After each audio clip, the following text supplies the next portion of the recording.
These are the elevators at the Holiday Inn World of Golf in St. Augustine, Florida. These are late 90s Otis Series 1 elevators. These are very busy. The indicator doesn't work on this one, but the elevator itself works. Up to 6. Cheerio up.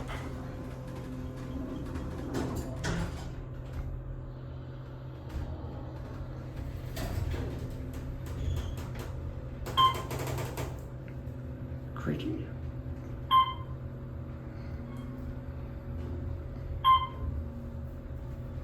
These are high hydraulics.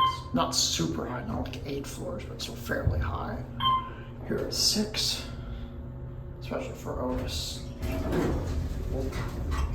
Fast or is it bouncy? Now down to 1. Is there a certificate?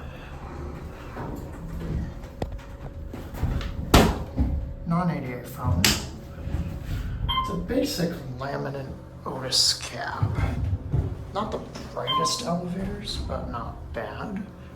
Bouncy. That's just like moving around. The lens is missing. Go back 1. Fan is apparently out. You can hear it a little bit. Luckily, it's not very loud. Sounds like cleaning products. I think they're doing housekeeping right now. My cousin has to be at.